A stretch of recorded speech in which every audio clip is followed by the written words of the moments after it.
Welcome to the show, guys. Got a lot to talk about here, including the sucks of the week and the studs for NFL Week 15. Recap, news, and notes, some injuries, particularly a big injury that's happened to one of the Conchiefs' top players this year.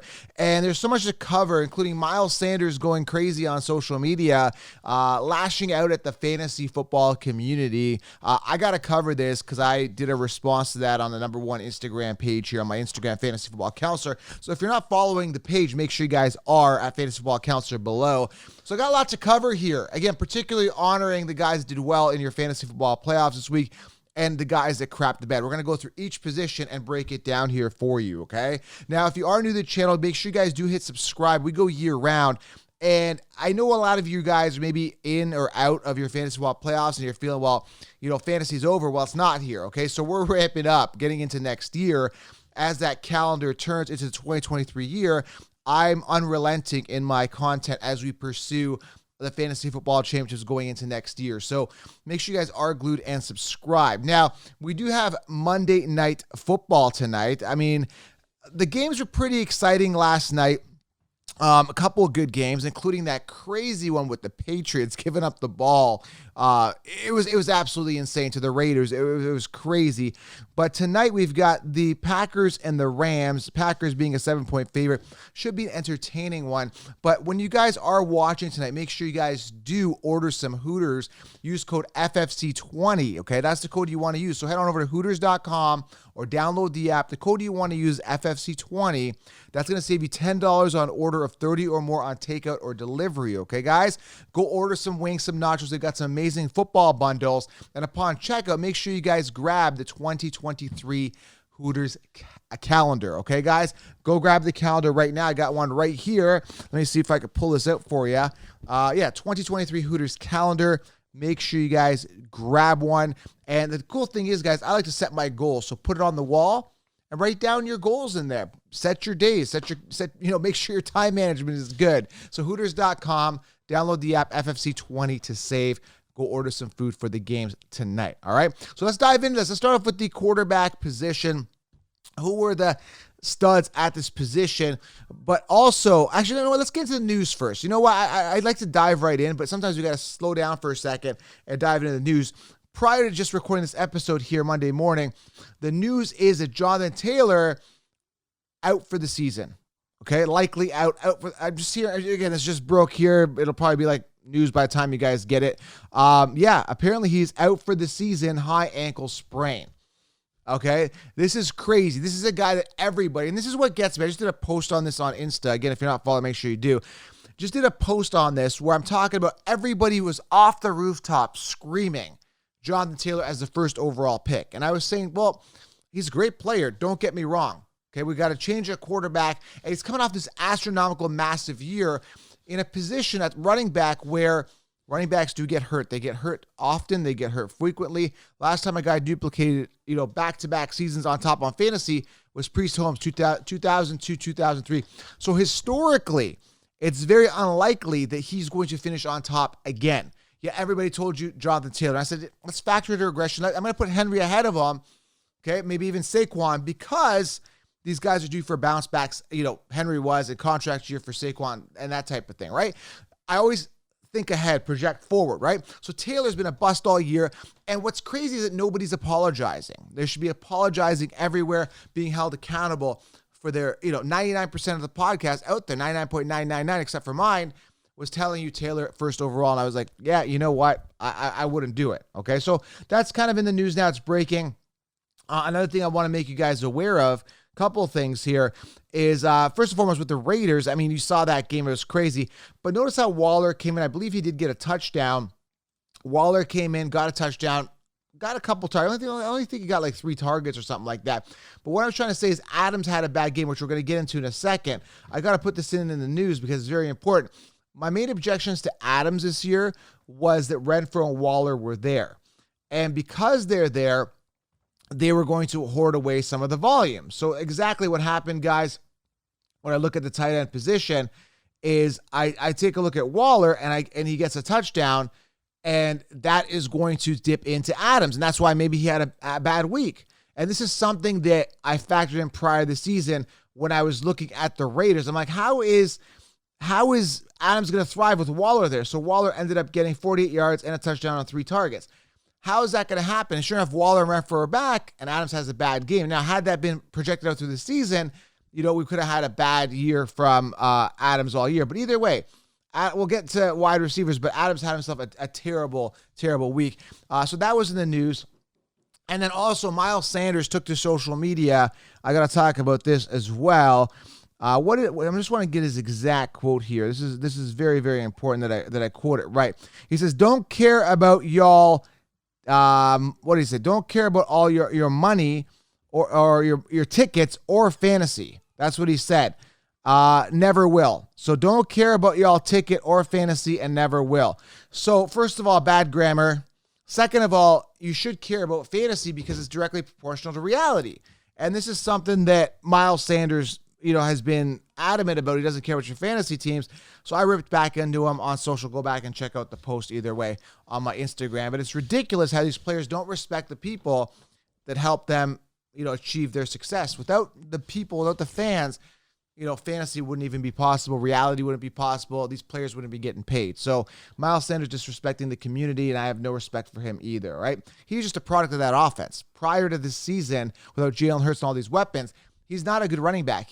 Anyone can be plugged in and played, and Miles Sanders is reaping the benefits of that. Either way, he's been doing good for fantasy, and he had a terrible, terrible week 15. So let's go into quarterbacks here. Josh Allen, Hurts, consistent as they come. Pat Mahomes, Kirk Cousins, Trevor Lawrence. Trevor Lawrence looking like the real deal, beating Dallas. Okay, this is awesome.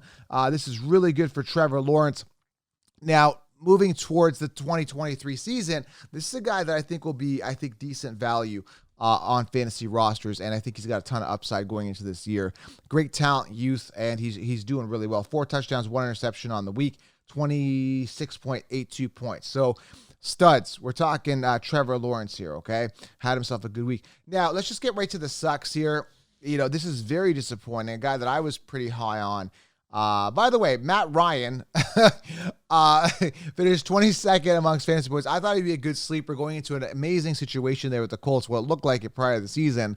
I'm holding myself accountable because the mainstream are not with Jonathan Taylor, Cooper Kupp, and other players. And yes, injuries do count. But Matt Ryan, 11.28 points. But that's not the issue. He blew the biggest NFL lead in NFL history. Biggest lead blown in NFL history. And he blew the biggest lead in Super Bowl history. So he's got 2 records that do not benefit his legacy at all.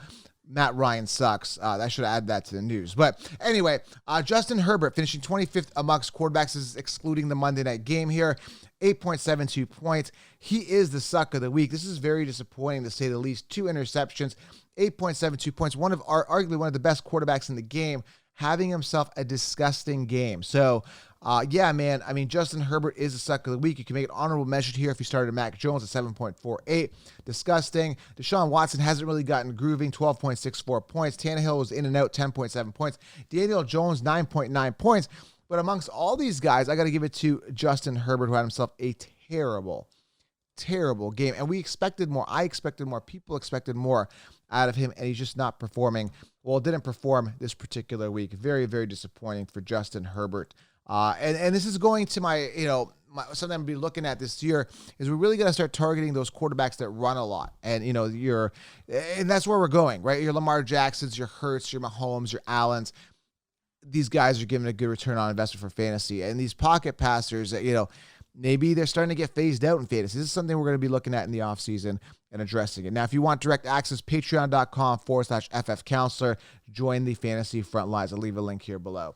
So let's talk about some of the studs here at the running back position. Jerick McKinnon getting it done yet again. Jerick McKinnon, a running back, years to wow us, we're not wowed. Had himself 2 consecutive weeks, over 25 points both weeks. Very impressive here, Jerick McKinnon. Dalvin Cook having himself a game. He broke out for a big run. Derrick Henry, another good week. Christian McCaffrey, Stevenson, prior to the debacle there at the end of the game, with the Patriots and all that, had himself a good game in fantasy either way. 24.8 points. David Montgomery, Saquon Barkley had some strong runs near the end of that game versus Washington. Tyler Algier, one of my sleepers this week, this year, 22.6 points. Latavius Murray and James Conner. Latavius Murray, not a great back, but very serviceable here for Denver since Javonte Williams has been out, Melvin Gordon been shipped off, 21.2 points. Those are the studs of the week. Top 10. Guys that crapped the bed, ATN 12.7 points. Kenneth Walker, 11.9. So mediocre weeks out of those guys. But the guys that really crapped the bed, I mean, Joe Mixon, 10.4 points. Shame on you. Gus Edwards, no one is expecting much out of you, but 5.4 points.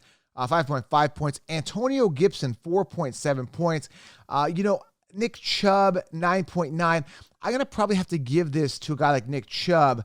Dante Foreman had himself a bad week. It's pretty disgusting with Foreman how terrible he did, considering this was a guy that was getting the volume, just didn't get it done. It's 0.9 fantasy points. And we are talking PPR, 0.9 fantasy points for Dante Foreman, who going into this game looked like a viable option to start. I mean, 24 attempts in week 12, didn't do much with it, right? 21 attempts, and then he got to 10 attempts in week 15. But this is why my saying years to wows were not wowed. He sucks, right? There's a reason why he's been in the league since 2017, has done nothing, has never rushed over 1,000 yards. This was his best year so far, and even that sucks. So Dante Foreman, big time disappointment. This is why I say go robust, because you don't have to rely on picking up, acquiring, or trading for a guy like Dante Foreman who can screw your league like he just did, right? So again, I'm going to have to go here. I mean, Miles Sanders, the guy that talked bad about fantasy football, you are the suck of the week this week at the running back position, without a doubt. 1.9 fantasy points. Absolutely sucks. 3.8 yards per carry, 15 attempts for 42 yards. Absolutely disgusting. So we got Herbert, we got Miles Sanders, quarterback, running back position. Let's move on to the wide receiver position. Before I do, guys, again, make sure you guys, if you've not tried DFS, go to PrizePicks.com. The code you want to use, guys, very, very important, is DFS Lion. Donald Frank Sam. DFS, like for daily fantasy sports, Lion. They'll double your first deposit up to $100. Go put a deposit in, enhance that game watching experience. You simply select 2 to 5 players. You select more or less on their particular stat line. So, for example, Aaron Rodgers, more or less passing yards, whatever they have laid out there, more or under that, you parlay 2 to 5 and you win. Okay, it's that fun. Try it out, guys. PrizePicks.com. DFS Lion, go sign up right now. Have some fun, enhance that game watching experience, especially with Monday Night Football. Sometimes the games are boring, or Thursday night. This makes it a lot more fun, guys. DFS Lion, PrizePicks.com. Left a link here below on YouTube as well. Wide receiver position, Zay Jones crushing at 34.9 points. KJ Osborne, Justin Jefferson, AJ Brown, Russell Gage, Noah Brown, Chris Godwin, Tyreek Hill, and Jahan Dotson and Jalen Waddle to round at the top 10. AJ Brown, yet another consecutively good game, and doing it well with his quarterback, Jalen Hurts. Justin Jefferson, again, finishing top 3, 30.3, just getting the volume, getting the targets, getting the work. Jefferson continues to beat defenders and put up fantasy points. Good on him. All right, this is awesome. Mike Evans, 13.3 points. More expected out of guys like Evans, more expected out of guys like Terry McLaurin, 13 points. DeAndre Hopkins, only 13 points, but they aren't the suck of the weeks. I'd give more of a suck of the week to a guy like Stephon Diggs, 10.7 points. Guys, we're talking fantasy football playoffs, and you only come up with 10.7 points. Shame on you. Amari Cooper, 9.8, big time disappointment. Chris Olave, 8.3 points. Again, these are guys that we're expecting points out of, just not performing on any level for that matter. Now, make sure you guys in the comments drop your questions below for this week, but also drop it below. Who is your suck of the week at every position? Now, again, I got to give this one to what I said before, at the beginning of this episode, is when Waller and Renfro came back, they start hoarding away some volume. Sure enough, Waller already got a touchdown away. Devontae Adams, 6.8 fantasy points. Disgusting, and you are the suck of the week at the wide receiver position. People are expecting more out of you. We're in fantasy playoffs, and you go and crap the bed. Pretty disgusting here. And let's talk about the studs here at the tight end position. A very inconsistent George Kittle finishing on top here, again, excluding the Monday night game, 25.3 points. Jawan Johnson coming alive here, 22.7. He's had a couple good games this year. Dawson Knox, Travis Kelce, CJ Uzomah, 18.1 points. That's another name that I can't stand when they call him Uzomah. Now, if I were to spell Uzomah, I would spell it Youzama or Zama, right? Youzama, Uzomah. That's what they're pronouncing it, but it's actually Uzomah, Uzomah, right? Uzomah, CJ Uzomah, 18.1 points, finishing number 5. And again, I pronounce it how it sounds. Noah Fant, Evan Ingram, Darren Waller, Mitchell Wilcox, Cincinnati tight end, 12.4 points, Brock Wright. And that's the crazy thing about tight ends. Even though they finish as a top 10, they're still putting up only 12 points. Mark Andrews, 6.1 points. Shame on you, again, making the suck of the week. Hawkinson, 8.3 points. Not very good as well. Hunter Henry, 2.9 points. Tyler Conklin, 1.9 points. And again, Dalton Schultz, 3.5. Very inconsistent are these tight ends. David Njoku, 5.8. So there's a lot of sucking going on here at the tight end position this week. Mark Andrews, 6.1 points, has to get it because he was a guy that was drafted very high. Fantasy playoffs didn't give a return on investment at all this season, as people had kind of expected. Again, they had the quarterback injury to Lamar, obviously affecting his production, but injuries do count, however. All right. So if you're new to the channel, make sure you guys subscribe, thumbs up, check out my Insta Fantasy Football Counselor. Go to PrizePicks.com. Go to PrizePicks.com. Use code DFSLion. Go right now, guys, and make sure you guys try out the DFS platform and Hooters.com FFC20 to save on your order. Go order some food, Hooters.com, or download the app FFC20. Appreciate you guys. Subscribe, thumbs up. Hope you guys enjoyed the show. And more content coming your way as we head into 2023. We'll talk soon. I'm out.